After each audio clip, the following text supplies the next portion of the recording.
Welcome.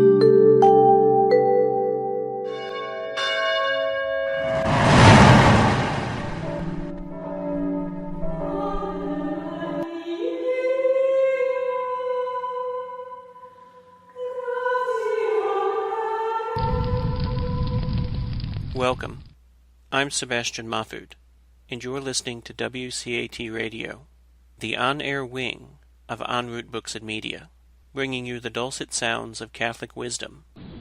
Hello, everybody, and welcome to today's episode of the Two Wings Seminar. St. John Paul II said that faith and reason are like two wings on which the human spirit rises to the contemplation of truth. And God has placed in the human heart the desire to know the truth.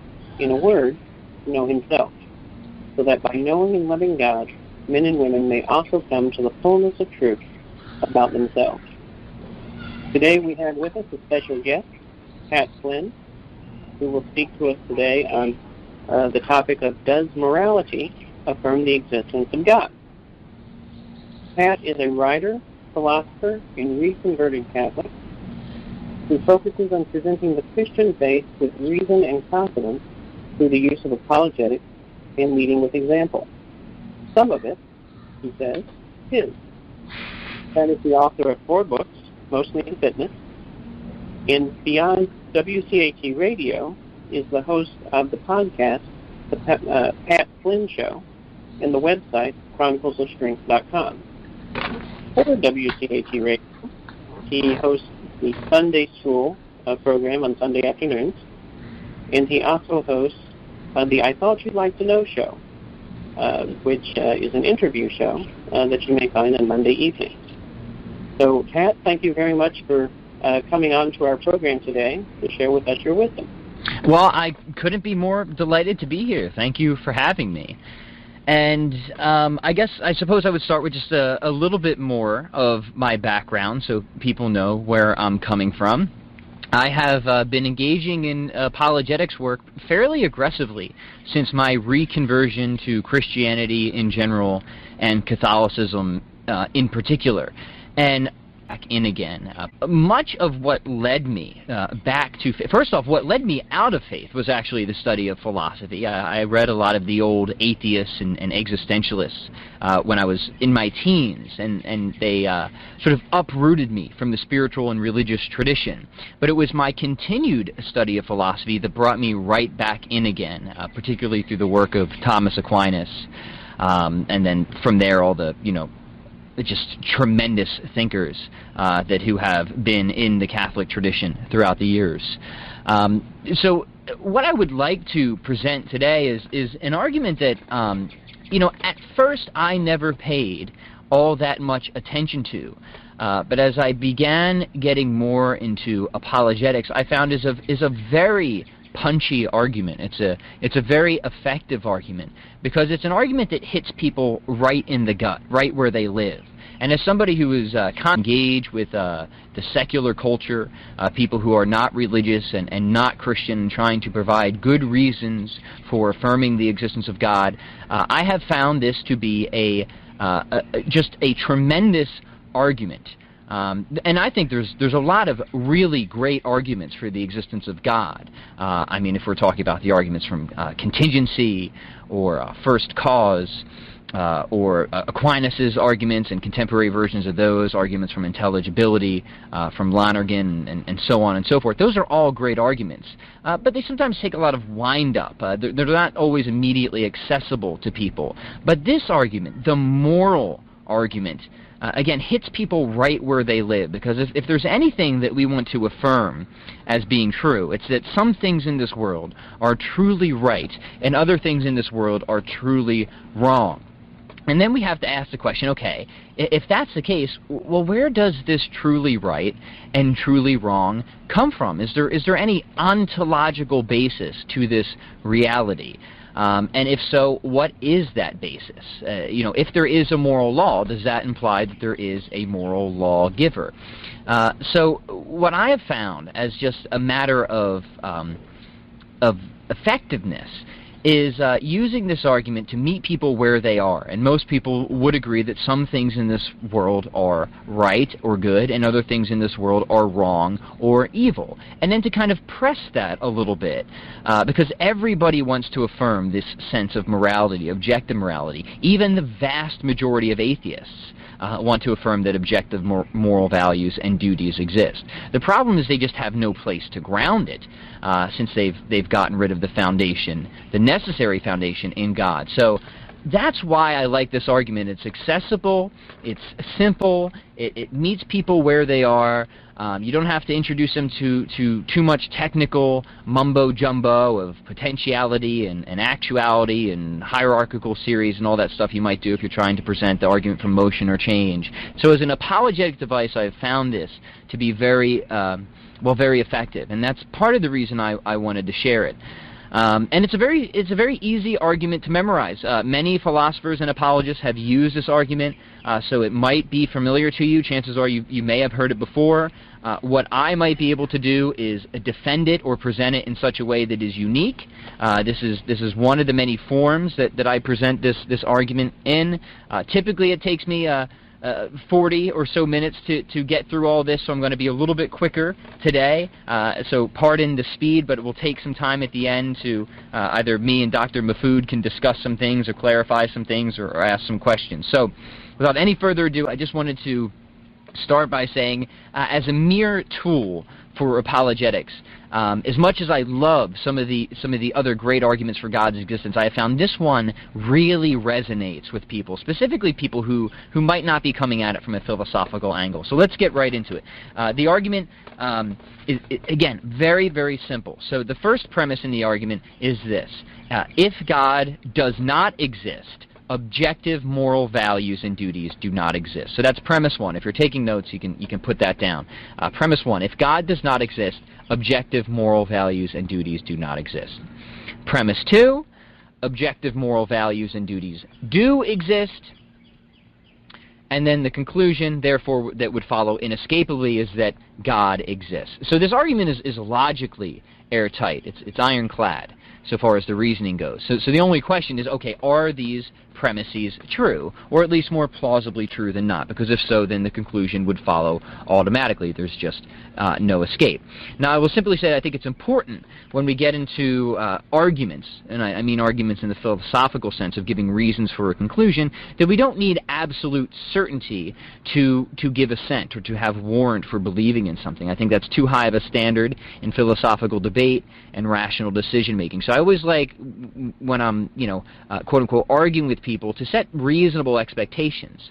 And a lot of people ask for absolute certainty or irrefutable proof or evidence, and I just don't think this is reasonable, and this is not how most of us go about our lives. We do not operate off of absolute certainty in almost any situation. I do not have absolute certainty, for example, that while I'm giving this presentation, that a tornado won't tear down from the heavens and suck me up into space. I have good evidence to think that won't be the case. It's pretty sunny right now, and I don't think there's any tornado warnings in the future, but I can't prove it beyond all possible doubt. Yet here I am giving the presentation, risking my life anyways. And if you laugh at that, it's probably because you agree that I probably won't get sucked up by a tornado. So we just to have a good argument then. We just want an argument that a reasonable person could accept, or perhaps should accept. A great argument would mean that it's compelling, in the sense that it is beyond convincing. So to me, to have a good argument, all you need to do is have something be plausibly true, or more plausibly true than its negation. And I found this is really important to get clear on this before actually debating people or arguing with people, to have the right expectations about what a successful argument actually is. So with that being said, we can now move on to trying to defend some of these premises. So we'll start with premise one. And again, I repeat, the premise is, if God doesn't exist, then objective moral values and duties do not exist. What do I mean by objective? For something to be objective, it must be valid and binding, independent of any human opinion. So this premise would seem fairly uncontentious on atheism. And when I use the term atheism, I mean somebody making the positive claim that God does not exist. And it would be especially uncontentious on naturalism, which is one of the more popular forms of atheism. Since on naturalism, humans are just slightly more evolved primates, hurling around pointlessly in space on an infinitesimal fleck of rock, drifting disjointedly along to nowhere in particular or even all that interesting, and beyond that, doomed to utter oblivion. As modern cosmology tells us, the universe is actually running out of time, such that at some point, inevitably, in the very far away future, there will occur what's called a cosmic heat death, where all energy will become exhausted, matter will collapse, and life as we know it will cease to exist. Humanity will be completely snuffed out. And this is the modern scientific consensus.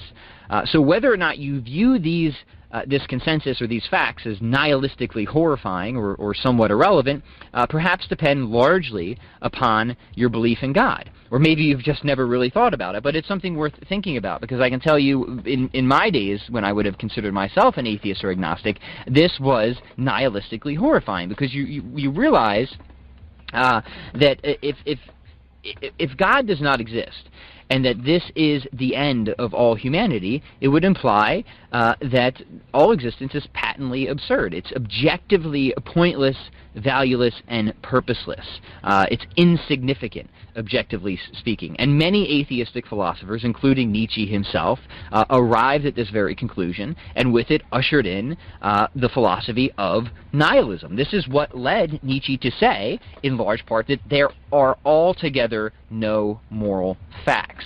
So I am not necessarily going against the grain with this premise. This is a premise that many atheists themselves have agreed with. Now, certain new atheists do not agree with it, and we will see if they can offer any sufficient refutation. But still on the contemporary side, many atheists, even new atheists, continue to agree with this premise that without God, there is simply no foundation of moral values whatever. In fact, in the words of very popular new atheist Richard Dawkins, he had to say this, and I quote, "In a universe of blind physical forces and genetic replication, some people are going to get hurt, other people are going to get lucky, and you won't find any rhyme or reason to it, nor any justice. The universe we observe has precisely the properties we should expect if there is, at bottom, no design, no purpose, no evil and no good, nothing but blind, pitiless indifference," end quote.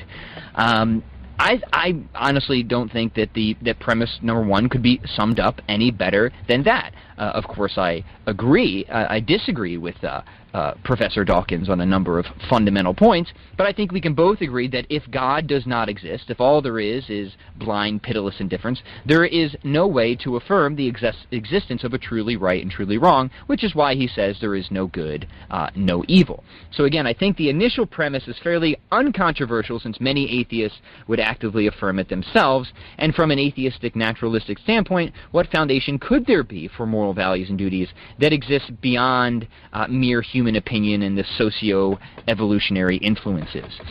So it seems if we remove the possibility of a transcendent anchor point for morality, we are reduced to a mere epistemological account and cornered into admitting morality as an illusion, something that was evolutionary helpful for the propagation of DNA and nothing more.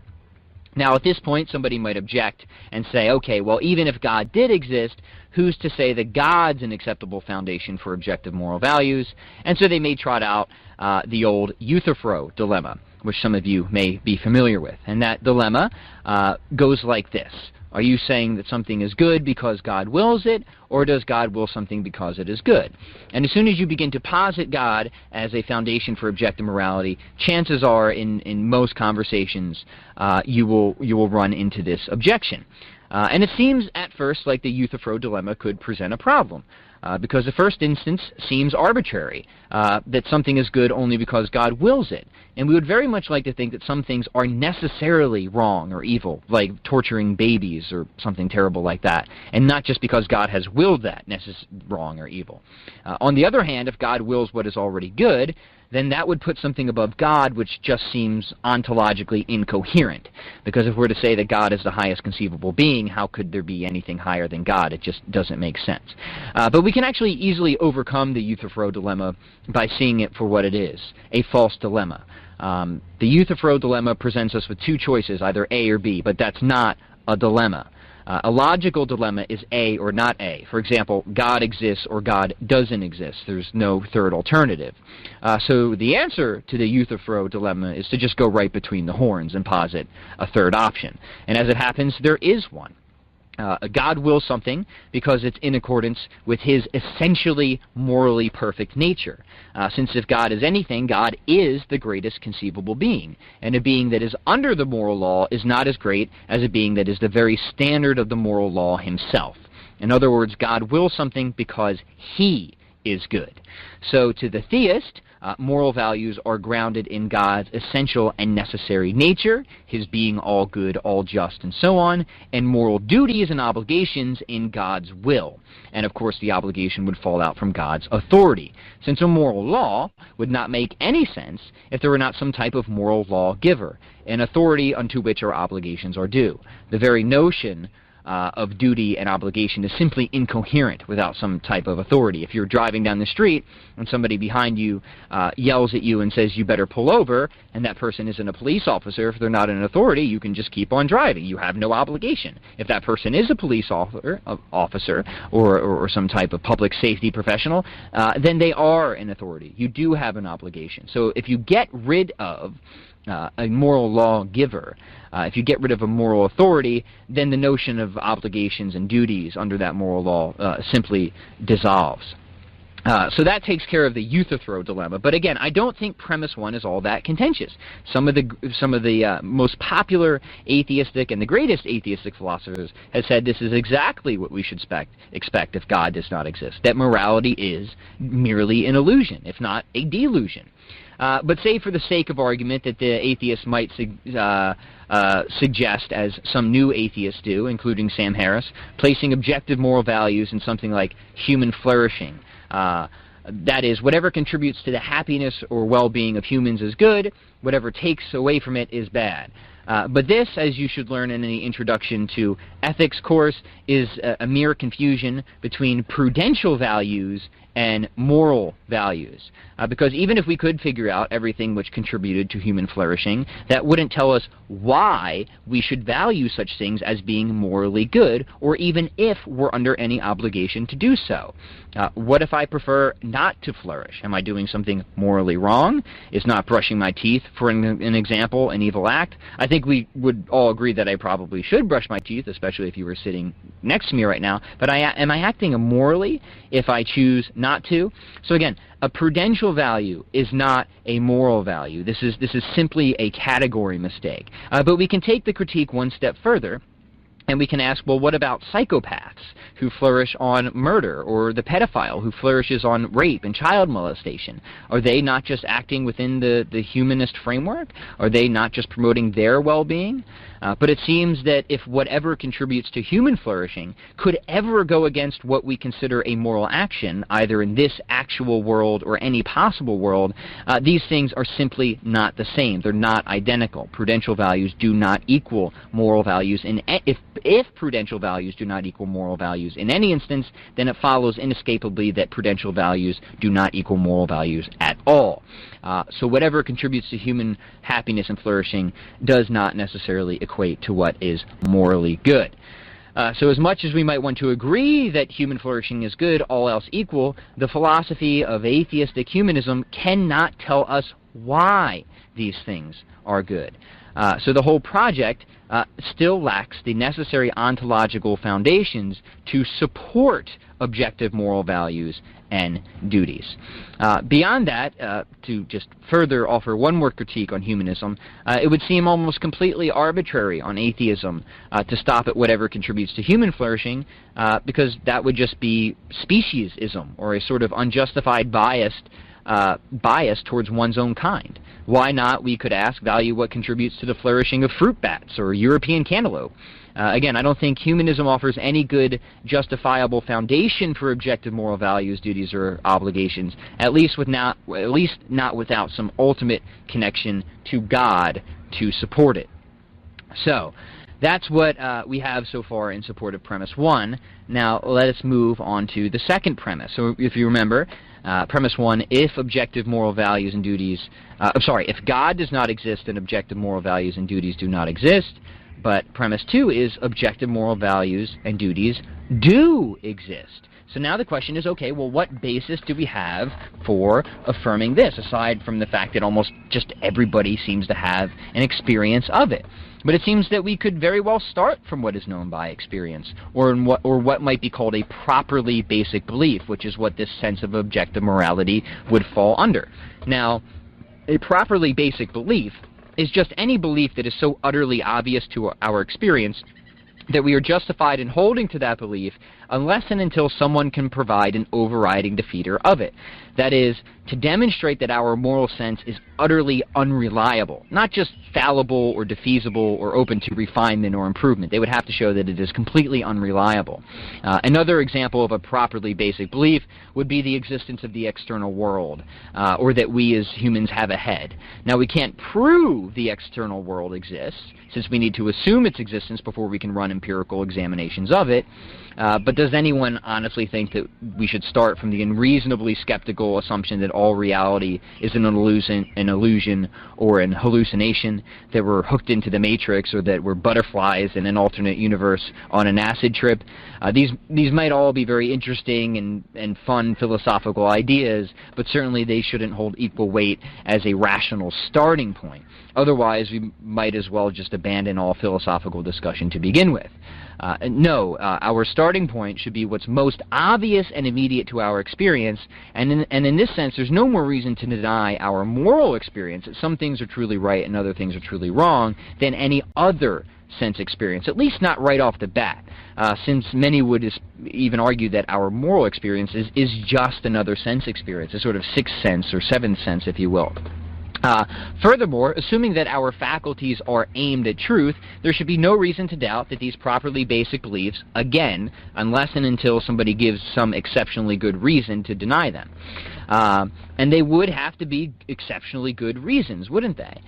Because it seems like any reason you could give against the moral experience would just be far less obvious than the moral experience itself. Just like any reason you could give against the experience of physical objects would be far less obvious than the existence of those physical objects. The fact that I'm just knocking on the table is just going to be far more obvious as evidence for me that this table actually exists than any philosophical argument that people could try and provide otherwise.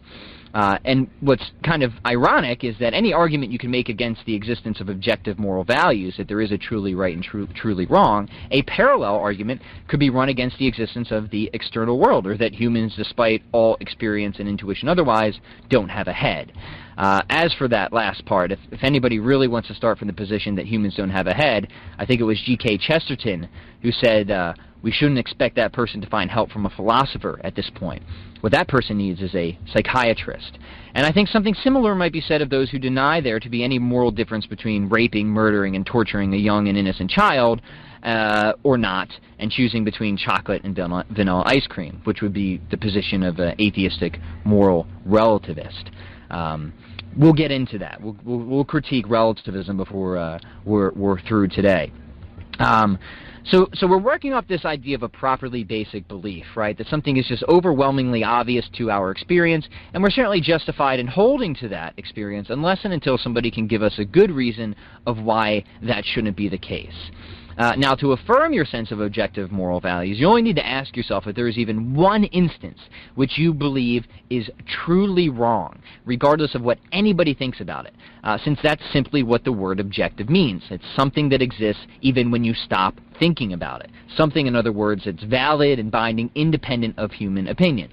So if you think of the Holocaust or slavery or torturing a 2-year-old, if on any level you think these actions or something similar are actually and truly wrong, regardless of whatever somebody thinks about them, then you are indeed affirming the existence of objective moral values. And I think we all would say that yes, some things in this world are truly and utterly wrong. They are evil. They are wicked. But what about evolution, somebody might say, or, like Nietzsche's genealogy of morality? Can't we explain our moral beliefs in terms of the socio-bioevolutionary influences? Isn't morality evolved through natural selection, working on random mutation and society and all that? Well, and yet it actually may be, but let's think about what this means.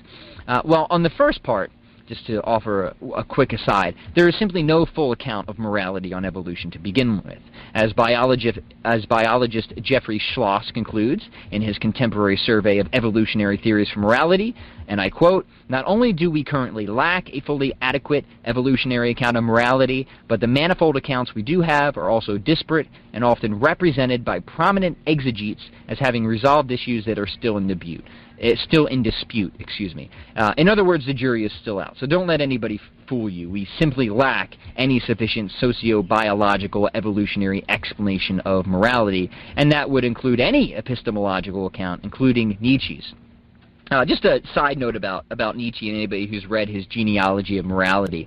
What's ironic about Nietzsche is that he begins this his essay, in kind of a long, quivering rant against the historical ineptitude of the prominent psychologists of his day.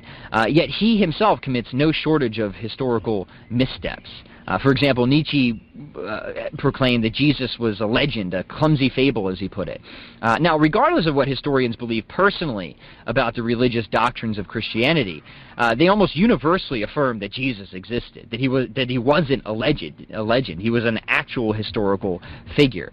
So it seems like it just was always a little ironic when I was reading Nietzsche that he would rail against the historical mistakes of certain people in his day, yet be committing some of the biggest ones that, at least looking back, we can think of, especially as they related to the historical facts surrounding the life of Jesus and his resurrection. That's something of an aside, but I thought it was worth mentioning. But the big point is this: you can't go on about why a person is wrong about something without first showing that a person is wrong. Nietzsche was indeed something of a sophist. He just assumed morality to be an illusion because he just assumed that Jesus or God was a myth. Yet he gives no good reason why we should actually think this is the case. He does nothing to establish his position. But because he proceeded so confidently and triumphantly along his way, people just simply seem to take him at his word. C.S. Lewis had a term for this pseudo-philosophical approach. He called it Bulverism. Assume your opponent is wrong and then proceed to explain their error without first explaining that they are, in fact, in error. But beyond even that, because even if we did have a full account of morality from socio-cultural biological evolution, that would still do absolutely nothing to explain whether or not we're coming to discover moral values that already and actually do exist, or merely inventing them as useful mechanisms for the propagation of DNA. To assert otherwise is to commit a textbook logical fallacy, an informal fallacy known as the genetic fallacy, whereby one attempts to explain a belief away or explain something exhaustively by considering how a person came to hold it. In other words, this is just, again, very simply a category mistake. It's a confusion of epistemology on one hand, or how we come to know about something, and ontology on the other hand, or whether that something as such exists. So let me give you an example to see what I'm talking about. To try and explain away objective morality on evolution would be like saying to somebody, well, the only reason you think 2 plus 2 equals 4 is because your brother said so, and everybody knows your brother is an idiot when it comes to math, which that may be true. That person's brother may be an idiot when it comes to math. But how that person came to know about 2 plus 2 equaling 4, whether it was from an idiot or otherwise, has nothing to do one way or another of whether 2 plus 2 does in fact equal 4. That's something we have to evaluate independently of how it originated epistemologically. So again, even if we did have a sufficient account of how we've come to know of morality, which we don't, it would still do nothing to answer the ontological question of whether or not we're discovering or inventing these moral values and duties and so on. And so to assert that we are inventing moral values would be either committing the genetic fallacy or begging the question by assuming that atheism and naturalism is true. So very important that you do not fall into this trap. You don't allow people to bully you with Bulverism. Okay? But now suppose after you've presented this, somebody goes back and they want to deny my initial premise of the properly basic belief by saying that our faculties aren't aimed at truth, and so we shouldn't really start from these properly basic beliefs. And that's fine, we can go with that, but they have to realize that to do this is to admit that our faculties should not be relied on or trusting in any belief whatever, and that in itself would include the belief that our beliefs should not be relied on, or the belief in evolution, atheism, naturalism, moral relativism, chocolate cake, or anything else. So if somebody is going to deny that our faculties are aimed at truth, they put themselves in kind of a funny bind. They either have to affirm that our faculties are aimed at truth and accept the validity of starting from a properly basic belief, which objective morality would be, or they deny that our faculties are aimed at truth and essentially commit intellectual suicide. They just have nowhere to go. And it's an interesting pickle, to be sure, which is why most people probably won't try to attack from that angle. But you'll be surprised at just how desperate people will be to deny the existence of God in some capacity, just how far people will be willing to go to escape the conclusion that God exists. So be ready for that. Finally, the critic of objective morality might say something like, different cultures have different moral values, so how can objective morality exist when there are such things as cannibals and slavery and so on? And to this I would simply say, just because objective moral values exist doesn't mean that we discern them infallibly, or that all people will act accordingly. But also you could say that what differs between cultures, time periods, etc., are really moral priorities and an interpretation of moral facts. But never is there a missing sense of morality completely. Even cannibals hold to the moral value of caring for their neighbor. They're just under a perversion of facts by thinking that other tribes don't count as their neighbor. Or take America, for example, and our blemish of slavery. It was written at the time of slavery that all men were created equal and deserving of certain inalienable rights. So why did these moral people hold slaves? Well, they justified this action by having a difference on the facts, so to speak.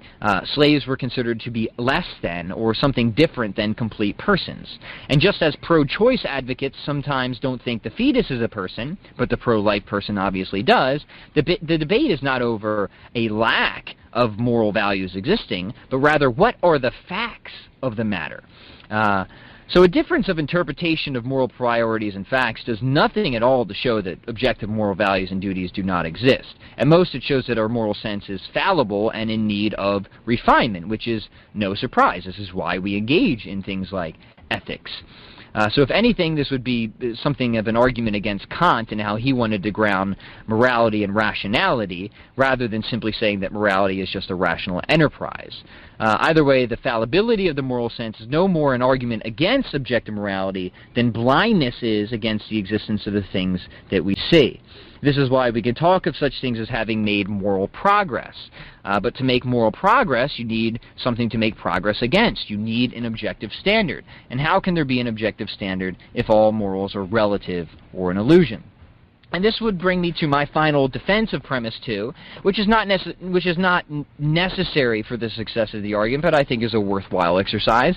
And this is a brief examination of the opposite position, a move from moral realism, which affirms objective moral values, to moral relativism. Now, it's important that we get the definitions right before we go ahead, because when I say moral relativism, I really mean somebody who denies that objective moral values exist, not somebody who feels that under a set of objective moral values and duties there is no ambiguity or contextual considerations.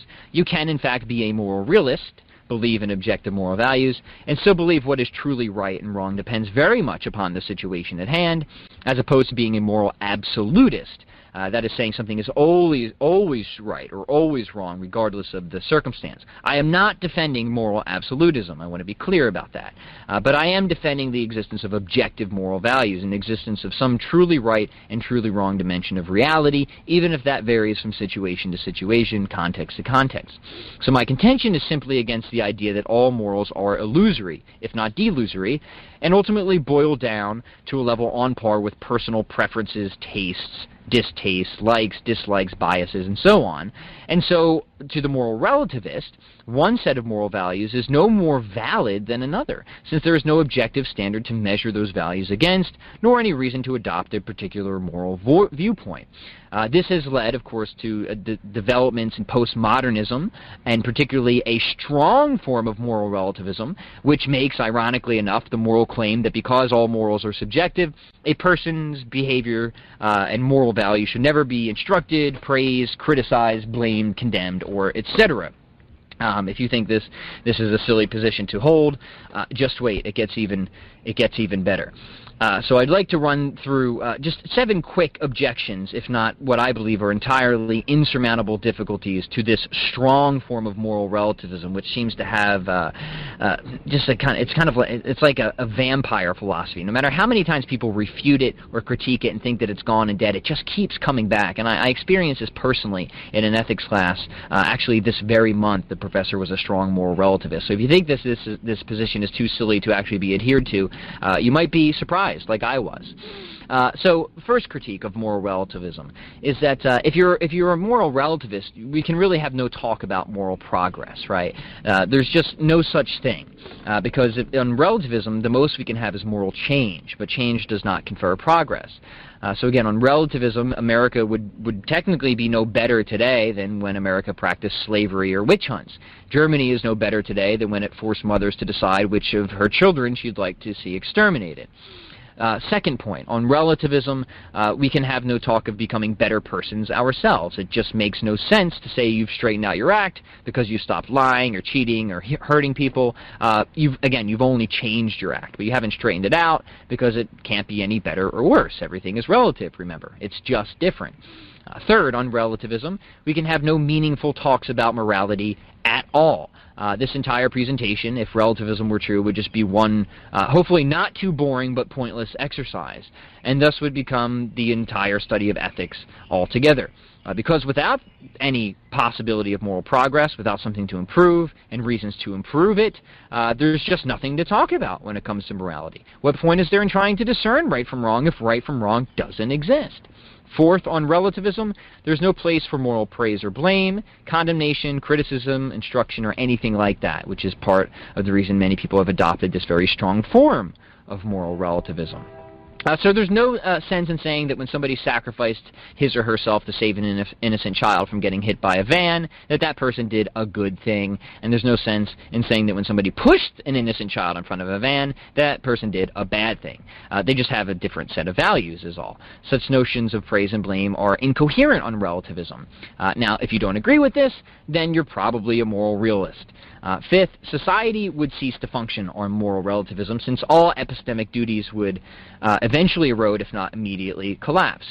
Since nobody could ever do or nobody could ever ask anybody to do anything differently than they already are. A professor could mark an F on your paper and simply tell you that they value failing people for fun, and who would you to offer any criticism, assuming relativism is true? The whole idea of fair play, again, which is one of those properly basic beliefs, an essential epistemic duty for any functionable society, is shattered under the idiotic weight of relativistic philosophy. Sixth point, the moral relativist, assuming they're an atheist, funny enough, can't use evil to argue against God. It makes no sense to ask why God would allow evil to exist when you don't actually think that evil does exist. So to argue against God from a position of evil would be to backhandedly affirm at least some objective moral values and duties, but then to affirm the very existence of the thing you're hoping to deny. So the moral argument against God, which ironically enough affirms the existence of God, is just not available to any atheist who subscribes to moral relativism. And in order for them to affirm objective moral values, if my argument has been successful, would itself be to affirm the existence of God. Seventh and final point, on relativism, society is stuck. There is no sense in trying to make things other than they are, as they are right now. Moral reformers are simply irrelevant.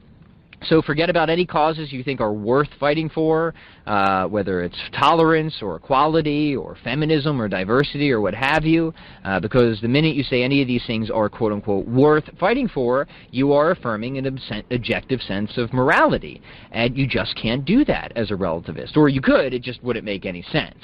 So you really must leave all such notions aside if you want to be consistent with your philosophy. You might as well not pick up any cause except decide that you like it. But if that's all you can say to promote something, then what's the point? Honestly, who cares? But to go any further than that, to say that you want to promote something because it is right, because it is just, because it is fair, you you've then ruined your relativistic position, and you're right back to moral realism and affirming the existence of God. And that, my friends, is all I have for you on my moral argument. I know I went for quite a bit there, a little bit over time, so anybody who listens to the whole thing, thank you, and I hope you found it effective. So, Dr. Mahfood, if you're there, if you have anything else you think we should add or discuss, I'm all ears. Well, certainly, and thank you very much for your excellent presentation. That certainly gives the new atheism class that is occurring this semester some additional material for their own response to this week's prompt on skepticism and relativism and what kind of value it would have. In our secular culture, natural law may have no place because we are a society that benefits from the pursuit of social convention. So, for instance, we have laws that allow abortion and laws that allow homosexual marriage. So I'm reminded of John Paul II's Veritatis Splendor. It's his moral document that talks about the relationship between man's freedom and God's law. And I happen to have paragraph 71 open, and if you don't mind, I'll read a couple of sentences from it. Yeah, please. All right. He begins. The relationship between man's freedom and God's law, which has its intimate and living center in the moral conscience, is manifested and realized in human acts. So for those who, and this is me, not John Paul II, but just a commentary on that line, for those who ascribe to a theory of moral relativism where there are no absolute truths, well, one, as you pointed out, the very act of stating there are no moral absolute truths establishes an absolute truth that has consequences for the statement, perhaps. Yes. So human acts, John Paul II continues, are moral acts because they express and determine the goodness or evil of the individual who performs them.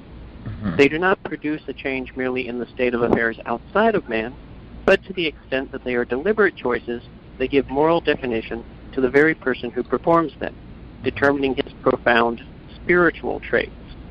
And in this way, we open human formation, or our understanding of the way in which we should be formed humanly or morally, to an understanding of our true nature as persons who are created in the image and likeness of God, as individual substances of a rational nature that have the capacity for communion, personal communion with our Creator.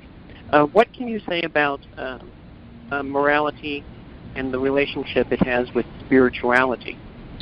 Yeah, I would hope quite a bit, and I would just want to make the initial distinction that the argument that I presented here is an ontological argument meant to affirm the existence of moral values and duties. And this question is more of an epistemological question of how do we come to know what our moral values and duties actually are once we know they exist. And here I think natural law is essentially correct, and this is one of the best ways to answer the epistemological question. Of course, revelation as well.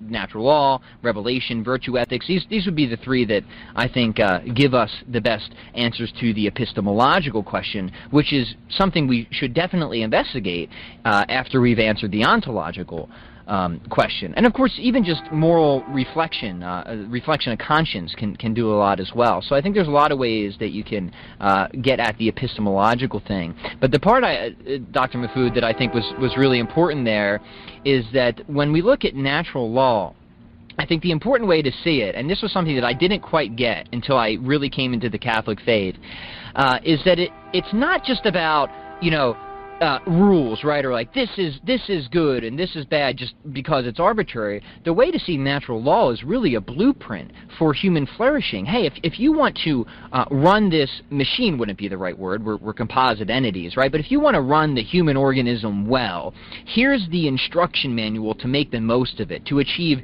eudaimonia or human flourishing. And not only does this start to build certain character traits and habits and virtues that will make you happier overall and that will contribute to the good of society. But there is that deep spiritual component as well, that it's really, I believe, helping to prepare you for that perfect happiness, that perfect communion with God that can only exist in heaven. So it's sort of a training formula, a blueprint. That's how I view morality now, and answer the epistemological question, to achieve imperfect happiness here on earth, which we can start to understand through things like natural law and virtue ethics, that prepares us to have that perfect happiness later in heaven. Certainly. Well, then, taking it from the ontological end of things, if we understand that the soul is the form of the body, and we understand that our human acts are determinative of our character, as Aristotle would say, it makes no small difference what it is that we do. It makes a great difference, or perhaps all the difference, the way in which we act in the world, and the way in which those acts form our character, and the way in which the formation of our character affects us spiritually. Is it possible that if the new atheists do not believe in a spiritual reality, then morality, from their perspective, would fall apart anyway? I mean, there would be no end game in terms of not only acting here on Earth, informing who we are here on Earth, but also informing who we are in the world to come. Well, I think so. I think absolutely so. And I would say, as I read the existentialists, and I would have considered myself in that camp as well, as much as I had this experience of right and wrong, I had no place to put it. I had no reason for actually wanting to become a good person, or to engage in things that, especially moral obligations and duties, right? I might do things that are good for me, might exercise or take care of myself, but why go out of my way to help other people if there's no immediate return or benefit to me on the atheistic worldview? And you see people like Sam, and the new atheists are inconsistent on this. You have people like Hitchens, who is a romantically moral person, ironically enough, and then yet he gives no arguments of where this morality comes from, and when pressed on it, he kind of just flounders back and forth and offers a lot of word salad without a lot of substance. So you see them wanting to affirm objective morality, which again, it's a properly basic belief, and then Sam Harris will try to ground it in something like human flourishing. But again, that's just a confusion of prudential values versus moral values. So it doesn't provide the necessary foundations for a truly right and truly wrong. So there's no way that you can say that somebody should do something or somebody should live a certain way on atheism, and especially naturalism. I welcome the projects by certain new atheists and people like this, and to try and because it does scare me when the atheists promote nihilism and moral relativism. I think that is a frightening philosophy, and we've seen the damage that has done to societies before. I think it's reprehensible.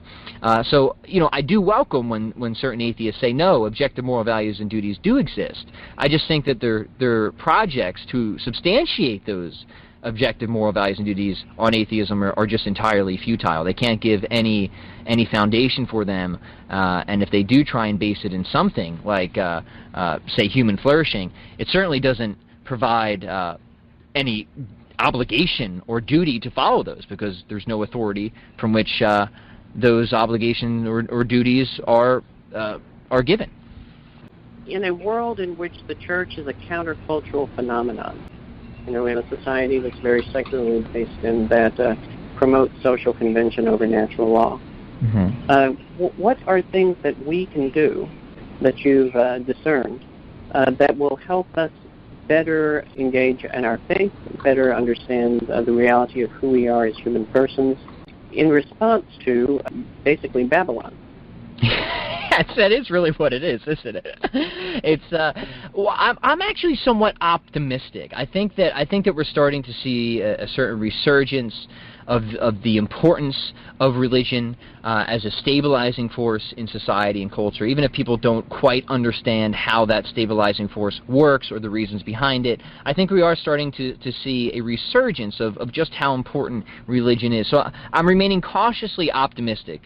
Culturally speaking, at this point. I mean, it seems like there's a good chance that we might have a Catholic appointed to the Supreme Court here soon, which is and a devout one, it seems. So that will be helpful. But of course, we don't want to base our entire moral philosophy in just one person, one lawyer, essentially. I think the best things you can do is study natural law, understand it yourself. What can we learn about what really contributes to human flourishing, which is not a bad thing, it's a good thing. We just need God to tell us why it's a good thing, ultimately. And we can learn a lot about what is really good for us proximately here on earth by just examining teleology. And to understand what is really good for you is to understand what you should do. And all of this kind of falls out from natural law theory, which the Church has always been a very strong advocate for, and which also, our country was essentially founded on natural law theory, even though, ironically enough, it wasn't founded by Catholics. They definitely took that natural law theory and inalienable rights, all these things, very much true to the Catholic tradition, and they persist on, even though the waters of relativism have washed them and eroded them deeply. So I would say for people engaging this, understand this moral argument, study virtue ethics, study natural law theory, so that way when people are pro-choice or relativist, you can really effectively push back. And what I have found is that when you keep pushing the ontological question of morality, especially for people who are atheists or who don't subscribe to any particular religion, it hits them very hard. And you usually just have to keep asking questions, and then they realize that they suddenly draw a blank. They don't have foundations for what they think is right or wrong. They can't support their pro-choice arguments at all, at least not all the way through ontologically.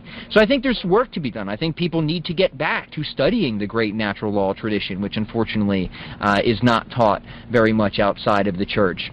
And understand that these proximate means of answering the epistemological question of what is really good for us can not only inform our personal moral choices and decision-makings and help shape our own personal character. But there's also that leading by example, and I don't think that can be discounted either. Sometimes people adopt certain moral behaviors, positions, viewpoints, religious or otherwise, because they see people who are really good people doing really good things. And nothing turns more people away from the Church or church morality than people who claim to be part of the Church and are not apparently very moral people.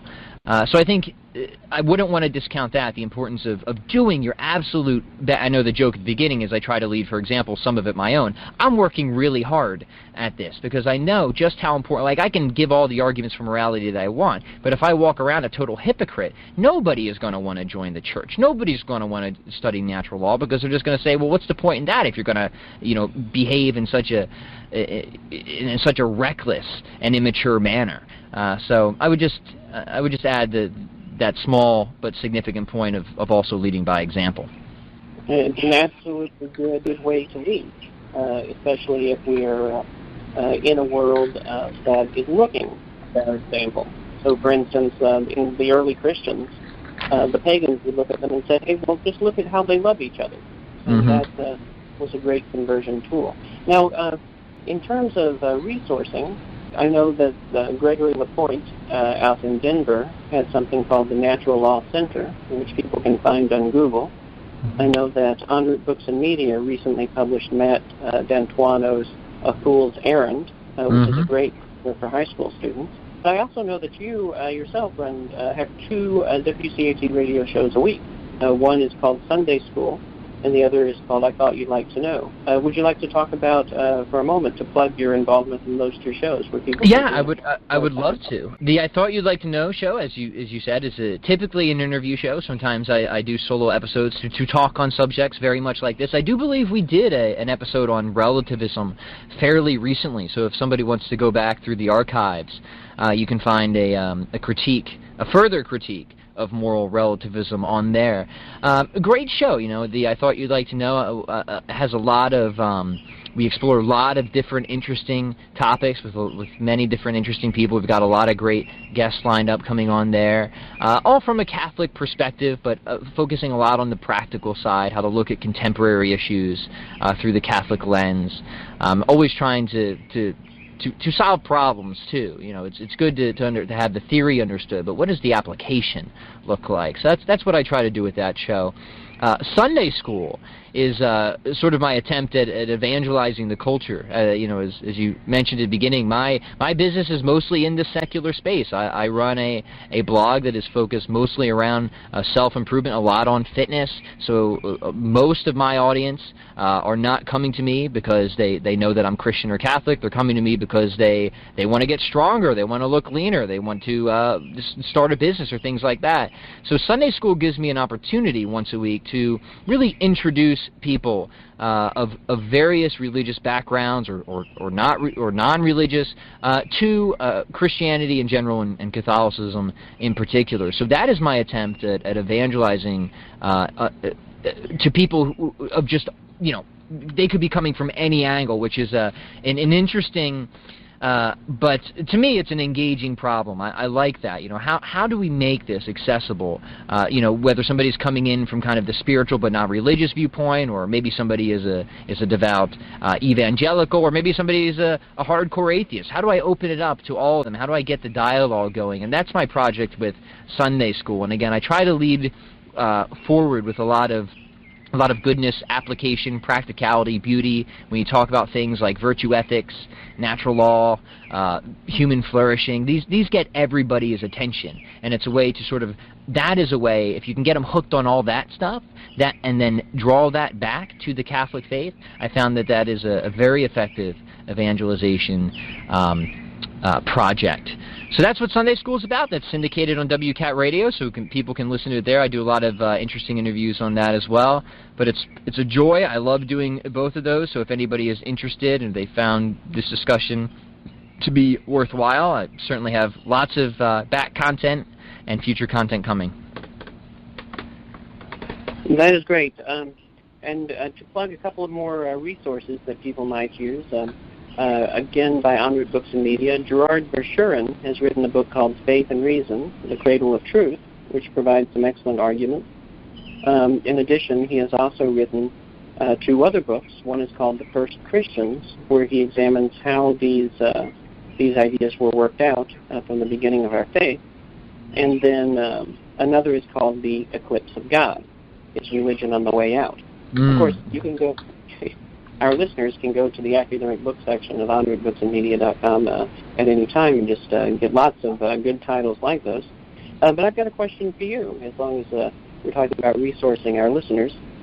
What are some books that you would recommend as meaningful influences in your understanding of natural law or objective morality? Yeah, I would say that, well, first off, the ones that you recommended, definitely all those, great. And Dr. Verschuren was on Sunday School not long ago. We had a great question. I mean, a great discussion over evolution and God. So definitely worth listening to that. As for a good introduction to natural law, the writer and philosopher Ed Feser, his book Aquinas, I think is a great beginning introduction because it's important, I think, to understand the entire metaphysical framework before you get into the specific ethical framework. The meta-ethics before you kind of get down into the natural law and the epistemology of it. And I think that book, Aquinas, does a very nice job. So I would actually aside from the ones and on top of the ones you recommended, I would start people there. Oh, that's great. And the one that just came to mind is Charles Rice's 50 Questions on the Natural Law, which is a very useful resource for the natural law class that I used to teach at Holy Apostles College and Seminary. In addition, anything written by J. Buchetsky, who has a very interesting spelling of the last name. It's Budjiskeewsky.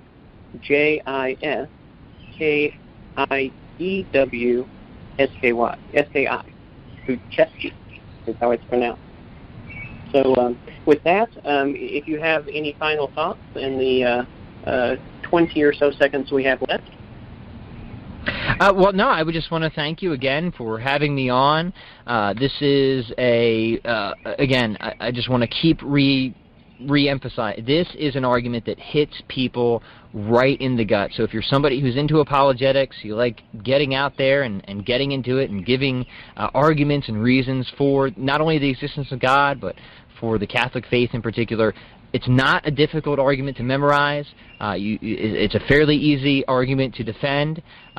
So spend the time studying this. It has been incredibly useful for me, and I hope it's useful for you. Thank you so very much for being on our program. This has been Pat Flynn for the Two Wings Seminar. Many blessings, Pat. We hope you enjoyed the program and will join us back for another show on WCAT Radio. This is Sebastian Mahfood. Good day.